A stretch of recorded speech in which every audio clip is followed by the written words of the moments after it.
আজ বরের হাতে মটন খাবো। আজ আমার শরীর খারাপ, আমার বর আজকে বানাচ্ছে। আলু ভাজা হয়ে গেছে, আলু হয়ে গেল। এখানে এখন দিয়েছি আদা,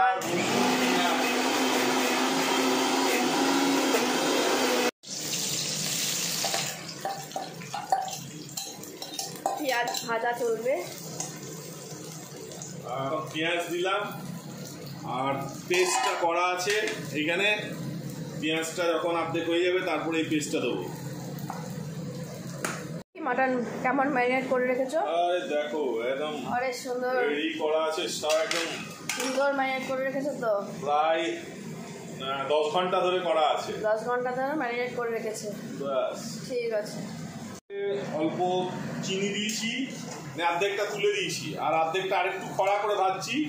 খড়া করে ভাজতে ভাজতে যে পেস্টটা গার্লিক, জিঞ্জার আর সামান্য পেঁয়াজের পেস্ট আছে, এই পেস্টটাকে এর সাথে মিশিয়ে দিলাম। মিশিয়ে এবার কষবো। এটা কাটা হচ্ছে সব থেকে ইজি আমাদের পক্ষে টমেটোটা কুচি কুচি করে কাটবো। ও মাঝখানটা বাদও দিতে হবে, এত বড় টমেটো মাঝখান দিয়ে বাদ দিতে গেলে তো মুশকিল।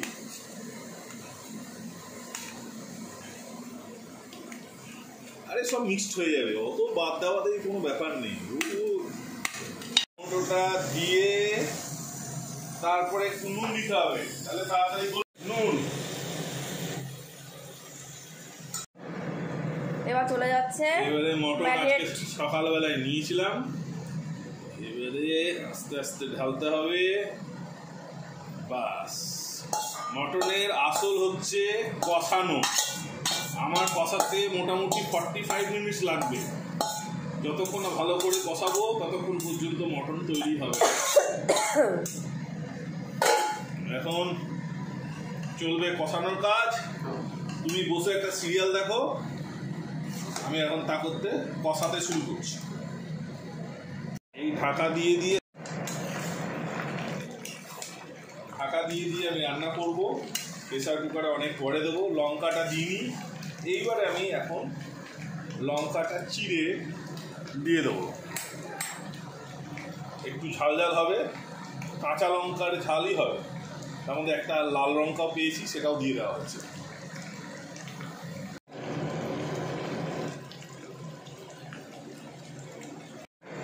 তেলটা ছাড়তে শুরু করেছে। এবারে আমি আবার বাকি পেঁয়াজটা দিলাম এবং এই পেঁয়াজের সাথে আলুগুলোকেও আমি দিয়ে দিলাম। এবার এটাকে 10 মিনিট আরো কষাবো। 10 মিনিট কষাবার পর এটাতে আবার মিট মশলা দেবো। আর এদিকে গরম জল প্রেসার কুকারে চাপানো হয়েছে। তারপরে প্রেসার কুকারে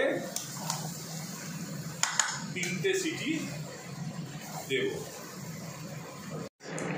মিট মশলা দেব সামান্য, বেশি না।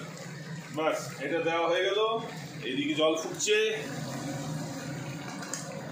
এবার এই মিট মশলা দিয়ে আরো 5 মিনিট কষিয়ে নেব। একদম শুকিয়ে এসছে। হাতটা একটু সরাও ওদিকে। একদম শুকিয়ে এসছে, কালার খুব সুন্দর এসছে। তারপরে তো টেস্ট হবে পরে। আস্তে আস্তে করে ঢালতে হবে, না ছিটকে যাবে। কড়াইটা তো পুরো পুড়িয়ে দিয়েছো গো। ওই সমস্ত দেখো না, কড়াই পুড়বে। কড়াই ইগনোর, কড়াইটা ভুলে যা। কড়াই না পুড়লে হলো। কুকার দেওয়া হয়ে গেছে, দিয়ে দাও।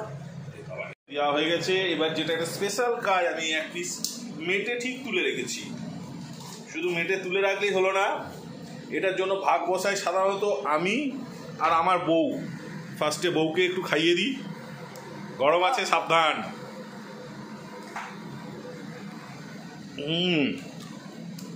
টেস্টটা ভালো হয়েছে গো। যাও এবার খেয়ে নাও তুমি।